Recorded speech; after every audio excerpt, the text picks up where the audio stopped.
Bonjour la famille, bonjour chers abonnés, bienvenue sur la page de l'épervier du désert. Je suis la voix des sans-voix, je suis la voix des enfants du ghetto, je suis l'épervier du désert. Famille, une fois de plus, bienvenue sur la page de l'épervier du désert. Je vais profiter ici de cette petite vidéo, remercier les abonnés, la famille, les amis, tous les aînés, tous ceux qui commentent, les commentaires positifs, ça donne du bon au cœur, ça galvanise. Ça donne le courage. Comme vous le savez très bien, notre héritage commun, c'est le Burkina Faso. Voilà. J'ai lu aussi des commentaires négatifs. Mais comme vous le savez très bien, si les prophètes n'ont pas fait l'unanimité qui suivent pour être appréciés de tous, je m'attends à tout.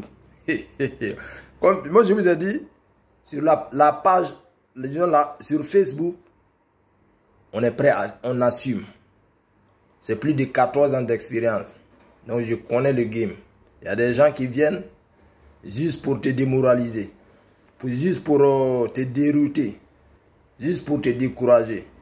Par des injures, par des diffamations, par des dénigrements, par des calomnies. Mais cela ne va pas nous empêcher de continuer notre chemin. Cela ne va pas nous empêcher d'aimer le pays, d'aider la patrie, de soutenir nos forces de l'ordre, de soutenir nos VDP, de soutenir les patriotes, de soutenir la transition. C'est comme cela aussi le game de Facebook. Famille, j'ai lu des commentaires, beaucoup de commentaires. Je ne saurais comment vous remercier. Mes respects. Mais il y a eu un commentaire, disons sur l'une de mes vidéos qui m'a beaucoup plu. Je ne connais pas le secret militaire. Je ne connais pas les appareils. Disons l'armement militaire. Mais ce commentaire m'a plu. Je vais lire ça pour vous. Et j'espère que nos autorités aussi nous suivent sur disons, les différentes plateformes des réseaux pour tirer beaucoup de leçons aussi. Parce qu'aujourd'hui, comme vous le savez très bien, hein, les réseaux sociaux ont pris le dessus sur la presse et la télévision, disons. Donc, allons-y lire cela. Ça peut intéresser beaucoup. La personne a écrit, il s'appelle Abel Konaté. Bon, il y a beaucoup de commentaires positifs, hein, il y a beaucoup de commentaires vraiment que je trouve très intéressants, mais je ne peux pas tout lire. En fait, j'ai choisi ce commentaire-là pour lire parce que ça peut intéresser à l'armée, à nos autorités, voilà, aux militaires surtout. Mais je sais que les militaires aussi connaissent mieux, ils sont conscients, ils connaissent bien. Mais cela ne va pas m'empêcher aussi de lire parce que ça peut servir aussi encore. Il dit, mon frère l'épervier du désert, merci pour votre soutien à nos FDS et VDP. Mais dites à nos combattants de renforcer nos vecteurs aériens par des Sukhoi 27, des F-16, des F-35, des MiG, des missiles sol-air, missiles scanner, les missiles S-300 ou S-400 et certains appareils de surveillance. Bon, voilà, bref. Voilà, donc moi je ne connais pas tous les appareils, je ne connais pas toutes les armes. Je ne suis pas dans le secret militaire parce que je n'ai pas fait l'armée, mais je sais que ce message, j'ai trouvé ça très important, très utile. J'ai décidé aussi de lire ça, partager aussi avec nos autorités, nos forces de l'ordre, la transition. Voilà, tirer conclusion. Aujourd'hui, vous savez très bien, le peuple burkinabé, la population burkinabé, tous les patriotes, tous les dignifiés sont prêts à payer, à cotiser pour aider l'armée, pour aider la transition à s'acquérir, à avoir des armes de la dernière génération. Voilà. Parce que cette lutte-là, c'est une lutte commune. Voilà, raison pour laquelle nous devons tous converger nos forces, nos idées, nos opinions pour aider la transition, pour aider les VDP, pour aider les forces de l'ordre au front. Voilà, comme vous le savez très bien, sans plus tarder, disons, la vérité commence à sortir. La vérité commence à faire surface. L'attaque à Karma, où il y a eu beaucoup de victimes. Ça a été dit, disons, nos autorités de la transition, nos militaires ont dit, les experts, que les malfrats étaient habillés en tenue militaire pour venir attaquer la ville, le village. Les apatrides, les ennemis de la République, les anti-paix ont nié. On trouvait tous les moyens pour contredire, pour chercher à démentir l'information. Mais sans plus tarder, moi j'ai partagé une vidéo. Je sais que vous êtes beaucoup, vous avez déjà vu la vidéo. Mais allons-y, regardez la vidéo sur ce qui se passe au Niger. Surtout au sein de l'ambassade de France au Niger. Allons-y, regardez la vidéo, bref, et puis revenons. Une fourgonnette a amené des meubles et quelques matériels appartenant à un Français ayant déménagé de son domicile en ville pour l'ambassade. Après avoir minutieusement fouillé, le véhicule a accédé à l'ambassade. Mais à la sortie de sa fuite, les agents ont constaté 16 tenues treillis, 21 t-shirts militaires et 2 chaussures Rangers. La fourgonnette ainsi que les tenues ont été mises à la disposition de la brigade de recherche de la gendarmerie sous escorte de la police nationale et de la gendarmerie.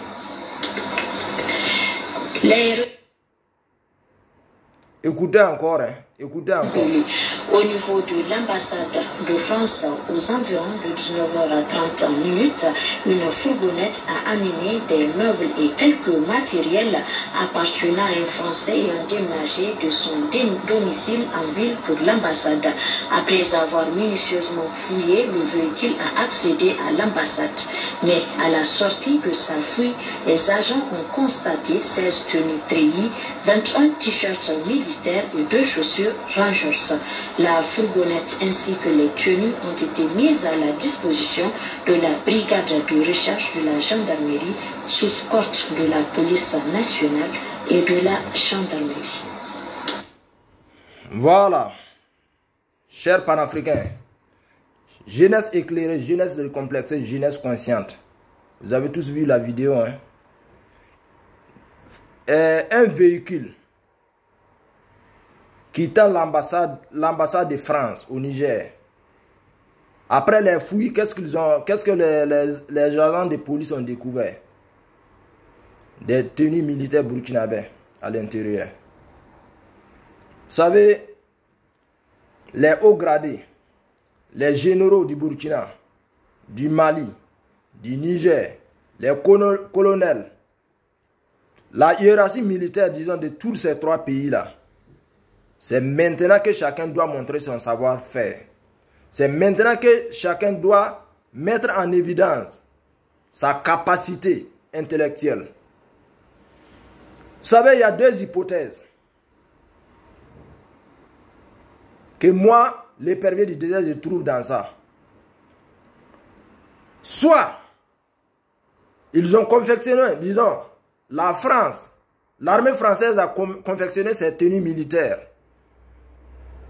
pour habiller d'autres citoyens africains noirs, pour créer la confusion au sein des 3 forces armées, celles du Niger, du Burkina et du Mali. En habillant des Africains, des peaux noires, en tenue militaire burkinabé pour aller attaquer la force militaire du Mali ou du Niger, ça va créer la confusion. Parce que les 2 pays, le Mali et le Burkina, ont décidé de soutenir, de défendre le Niger s'il y a attaque, s'il y a une intervention militaire.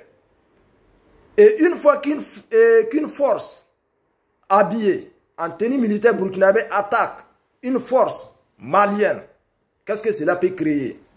Ça va créer le cafouillage. Ça va créer la confusion. Une fois que les hommes en tenue militaire burkinabé attaquent les forces militaires nigériennes, qu'est-ce que cela va créer? Le cafouillage, la confusion. Et ça serait le chaos. Deuxième hypothèse. Les hommes, une fois que la France habille les hommes en tenue militaire burkinabé pour chercher un prétexte, un argument pour pousser l'armée française à attaquer l'armée nigérienne, il faut qu'il y ait attaque. Et qu'est-ce que la France va faire en ce moment? Les hommes habillés en tenue militaire burkinabé iront attaquer les forces françaises présentes au Niger. Et l'argument, l'objectif, le but est atteint. Et ça serait une preuve pour faire une intervention au Niger. Ça serait une preuve pour attaquer la transition nigérienne. Ça serait une preuve pour attaquer les forces armées burkinabées et maliennes présentes sur le sol nigérien. Sur le sol nigérien du moins, excusez-moi. Et voilà la raison pour laquelle nous disons tous, restons vigilants, ouvrons l'œil et le bon, travaillons avec le cerveau. Et à chaque fois que nous dénonçons, les forces françaises, les militaires français, les bases militaires françaises présentes en Afrique, les abrutis, les écervelés, les bêtes, trouvent quelque chose à nous reprocher, trouvent quelque chose à dire. Que même si quelqu'un n'arrive pas à faire bien l'amour à sa femme, accuse toujours la France. Mais ce n'est pas nous qui accusons la France. Les preuves sont là. L'attaque de Karma, où beaucoup de civils au Burkina ont péri dans l'affaire. Mais ceux qui sont venus attaquer les civils, l'armée burkinabé était habillée en tenue militaire burkinabé, qui n'étaient pas du tout des Burkinabés. Voyez les preuves.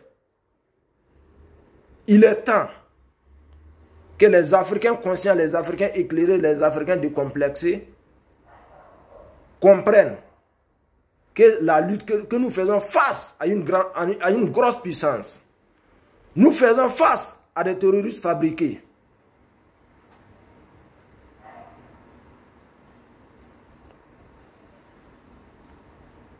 Au Tchad, ce qui s'est passé hier, un soldat français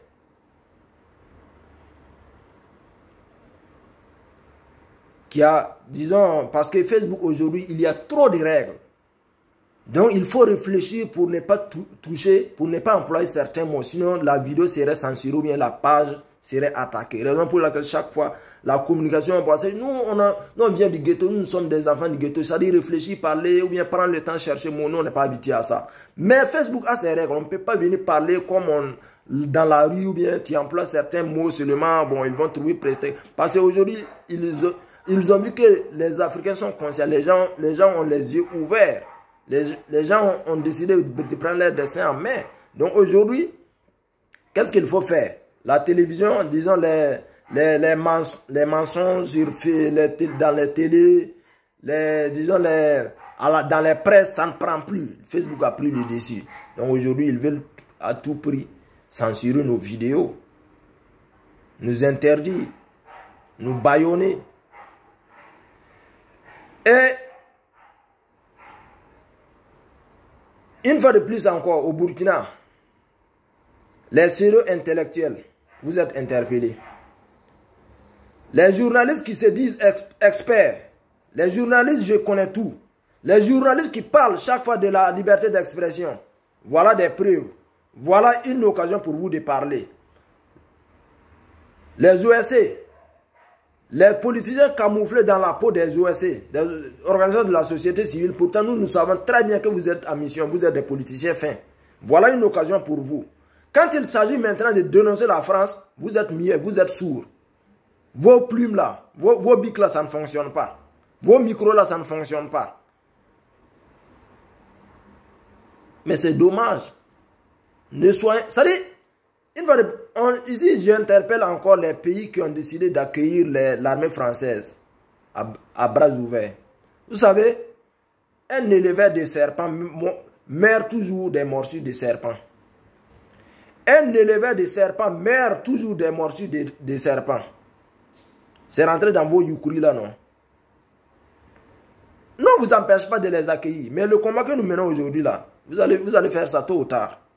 Voilà. Vous allez faire ça tôt ou tard. C'est le jour maintenant qu'ils vont commencer à vous, c'est-à-dire à vous torturer. Hein?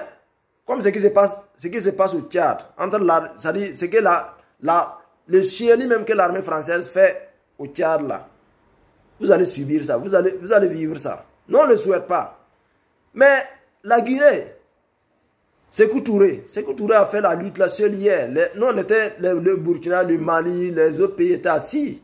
Et regardez Sékou Touré faire la lutte là seul. Aujourd'hui, il n'y a pas une base française en Guinée. Hein. Non, certains trouvent aujourd'hui que la Guinée ne joue pas franc dans la lutte contre la présence de l'armée française dans les différents pays. Mais La Guinée a mené sa lutte hier seule. C'est vrai que moi-même, la démarche de Doumbia même dans... Ça crée beaucoup de doutes dans ma tête. Mais si la Guinée aussi refuse vraiment de prendre part à cette lutte-là, disons, à la lutte contre la présence des bases françaises en Afrique, bon, moi je ne peux pas trop en vouloir, je ne vais pas trop critiquer la Guinée sur ce volet-là parce que la Guinée a fait sa lutte hier seule. Voilà. Vous savez, aujourd'hui, c'est les mêmes abrutis, les mêmes écervelés qui se moquent du franc guinéen. Voilà, en disant que c'est une monnaie vraiment qui ne pèse pas, c'est une monnaie... Chacun trouve quelque chose à dire, mais au moins, la Guinée est indépendante sur ce côté. La Guinée est souveraine au moins sur ce côté, sur le volet monétaire. Voilà. Donc l'indépendance, là, ça s'arrache. On ne donne pas. La liberté s'arrache. La liberté n'a pas de prix.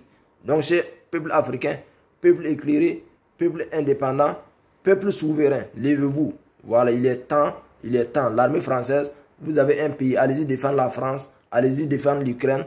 Allez-y, rentrez chez vous. Voilà, rentre chez toi, ce n'est pas palable d'après les Ivoiriens. Voilà.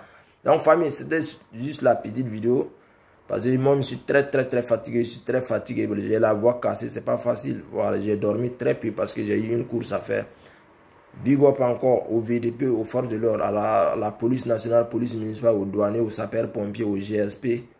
Aux eaux et forêts du Burkina Faso, voilà, big up à l'armée malienne, big up aussi à l'armée nigérienne, big up à l'armée burkinabé en général. Voilà, vous êtes tous salués, l'armée guinéenne, voilà, big up, peace and love, restez connectés, restez branchés, abonnez-vous sur la page, partagez la vidéo, c'est l'épervier du désert, je suis la voix des sans-voix, je suis la voix des enfants du ghetto, peace and love.